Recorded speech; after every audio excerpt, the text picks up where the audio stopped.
Sean Diddy Combs is breaking his social media silence, wishing his followers a happy Easter as the sex trafficking probe against him is reportedly set to widen. The hip-hop mogul and mega producer was even caught flashing a smile to the cameras after he's seen leaving a Miami Topgolf with his twin daughters Thursday night. His demeanor appears as though he's unbothered despite being flooded with legal battles and having his Miami and Los Angeles homes raided by the feds. Last Monday, dozens of federal agents, including Homeland Security and other law enforcement agencies, descended upon Diddy's Los Angeles and Miami homes as a part of an ongoing investigation. That investigation is reportedly tied to allegations of sex trafficking, sexual assault, as well as solicitation and distribution of drugs and firearms. With the images of armed agents, Diddy's children in cuffs, and a media circus outside, the raids made headlines nationwide. According to reports, agents from Homeland Security investigations searched Diddy's mansions for hours. Officials have remained tight-lipped on the details, saying they will provide further information as it becomes available. NBC News cited an unnamed source saying 3 women and a man were interviewed by officials in Manhattan, and 3 other interviews were scheduled about the allegations. Federal agents reportedly found firearms on Diddy's LA and Miami properties. However, it's unclear what type of guns were found and who the legal owners were.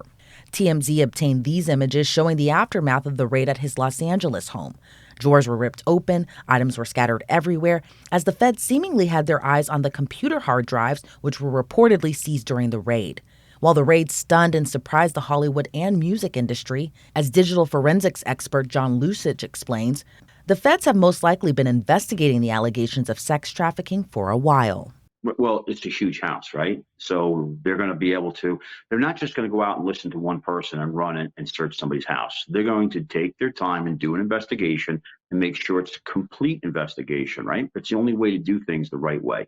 So they're going to talk to as many people. And if it took many months to get that information to finally come up with an affidavit, because you want supporting facts from other witnesses, it makes the strength of the warrant on its face a lot better, and it'll hold up better in court. So if it took them a lot longer than people anticipate, I've worked investigations when I was with the State Organized Crime Bureau that lasted years, right? So the fact that they were able to get in and get all this information, I don't know what changed over the years, because apparently, allegedly, this has been going on for so much time. Maybe it's the people coming forward finally in federal court and other courts that have brought this to bear. But whatever it is, FBI is a great organization, and they're going to do a great job, and they're going to do a thorough job.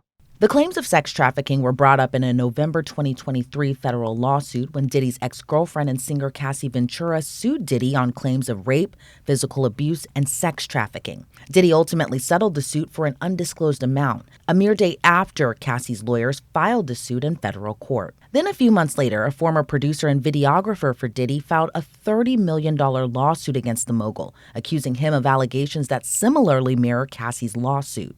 Rodney Jones, a.k.a. Lil Rod, accused Diddy of sexual assault, drug trafficking, sex trafficking, soliciting sex workers, and providing laced drinks to minors. So what all goes into a raid of this magnitude? Lucich says first probable cause, as agents have a list of what they're looking for. Well, they just don't go out to somebody's house, right? They have to have an investigation. They have to get probable cause to get a warrant to get to be able to raid somebody's house. And in that probable cause, they're going to list the places to be searched and the items to be seized. Absolutely. And in cases like this, there's absolutely no doubt, because, there's been reports that Combs had hidden cameras in every room. I believe that's what the reports had said. So they're going to be looking for DVRs, or they're going to grab those DVRs. They're going to, set up a chain of custody for every one of those devices. Most likely going to grab all the cameras and get the serial numbers for that. And they're going to do a full, complete, investigation and wrap up by taking everything and anything they can related to the crimes that are alleged in the affidavit. They're going to grab every digital device that they can put their hands on. That's typically in warrants like this, right? And we have to all remember that Combs is innocent until proven guilty. He's not guilty until proven innocent, right? So when they go in and they grab these phones, they're going to set up a chain of custody. They're going to grab all these phones. They hook it up to a Great Key, which is a popular software out there. Celebrate, which is a popular software out there. All they do is they connect it to a forensic workstation. and using specific software designed to extract as much information from the cell phone. They can extract all that data. They can even break through the code if it's necessary, and get everything and put it into a forensic image where they can evaluate it without changing dates and times or anything else. Once they get that full extraction, the device is put back into evidence. So we never have to touch that again, because everything that's on that phone is now in that digital forensic image. There may be from time to time you want to check on certain things and do some tests on different phones. We do that all the time to be able to prove something.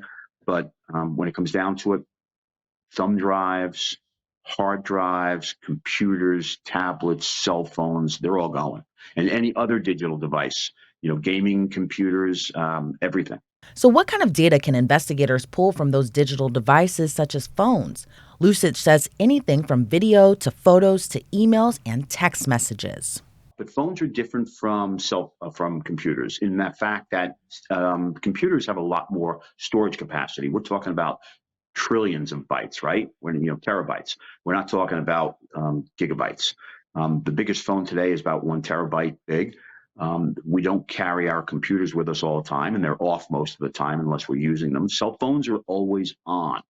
Okay, I have seen data last on cell phones depending upon the use and the size. So the smallest storage device, say 64 gigabytes, with somebody's using a phone a lot, videos come in, audio come in, pictures come in, emails come in, text messages come in, log builds up, call logs build up. All of that can overwrite data in hours or weeks, not months and years. On a computer, we've seen data last on a hard drive for over 3 years, and we can, deleted data, and we can still bring it back. It's been reported Diddy has various cameras placed throughout his homes. Lucich says all of that data would be backed into a DVR. Everything's hooked up to a DVR, digital video recorder. Hopefully it's not something very, very old. Diddy's got a lot of money, so he's probably got the best of the best of the best. And the thing about video DVRs is that they're FIFO or LIFO, last in, last out, first in, first out, right? So it never stops recording. So let's say you've got a recording capacity of 1 month. At the end of 1 month, it just doesn't say your hard drive is filled up. It starts overwriting the oldest stuff. So last in, last out, first in, first out is the theory there. It always overwrites that. And once it's overwritten, it's not going to come back. So hopefully Diddy had a lot of money and he had this thing out for many months, and they can bring back potential evidence. But like I said, if this has been recording and some of these allegations go back 2 years, and this can only record up to 3 months or 6 months or whatever that is, that's long gone if those recordings are still going. So they're not going to know until they take those hard drives out, forensically image them, and then start working on them to get the video off of the hard drives and to start reviewing it. So is it possible those alleged recordings may have captured illegal activity? Lucich says the Fed's involvement in investigating the allegations isn't random. No, the feds are involved because the feds are involved. They can take over any investigation. We've worked investigations that were taken over by the feds when I was with the State Organized Crime Bureau. If there's a reason for them to be involved and want to be involved, they will be involved. It has nothing to do with that. But it may be that, again, Combs is innocent until proven guilty, right? Mm-hmm. I can't believe he's that stupid that he's, videoing himself buying and selling drugs, right? But maybe he was doing it for another reason. Organized crime members we've seen video themselves with bad cops and with other people. So God forbid they get picked up, they have something to bargain with. So I don't know what's on those videos, and nobody will know until they see, but it's very possible.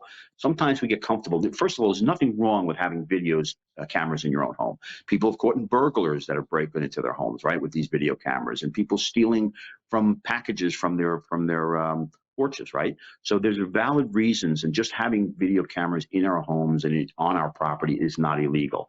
But if we're using them to take pictures and to remember the moment you spent with somebody, that's when it becomes illegal, especially if you're committing crimes such as having sex with underage people and or selling drugs.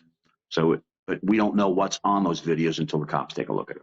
Diddy's lawyer did release a statement after the raid saying the mogul and rapper was not detained but spoke to authorities. None of his family members were detained, nor has their travel been restricted. However, an alleged drug mule for Diddy, 25-year-old Brendan Paul, was arrested at a Miami airport after the feds intercepted a private plane he was about to board. Paul was booked on one count of possession of suspected cocaine and suspected marijuana candy, and later released from custody after posting a $2,500 bail. Paul's attorney released a statement after his arrest, which reads, quote, "We do not plan on trying this case in the media. All issues will be dealt with in court." Lucich explains the raids most likely caught Diddy off guard, not giving him a window to try to destroy evidence. Number one, feds don't call you and tell you we're coming in, right? So, I do not believe that, it's, we had a saying, trust no one, suspect everyone in the Organized Crime Bureau, right? Loose lips sink ships from World War II, right? Cops don't talk about raids. And I don't believe that B. Diddy had a warning that they were coming in, unless, he thought that ultimately somebody would come in with all these lawsuits pending, right? That's the only thing that would have tipped him off, because certainly the FBI is very closed-mouthed about everything they do for good reason, because you don't want cops' lives being placed, in jeopardy. And with a reported billion-dollar net worth, could Diddy try to make a run for it later on? Lucich says not likely, because the feds still have a close eye on him. So he has the wherewithal to flee, without a doubt, but they're not going to let him go. They're going to keep an eye on him where he is. Through his lawyer, Diddy has denied any wrongdoing. His lawyer called the raid a gross overuse of military-level force, adding there was no excuse for the excessive show of force exhibited by authorities or the way his children and employees were treated. Reporting for Law and Crime, I'm Elizabeth Millner.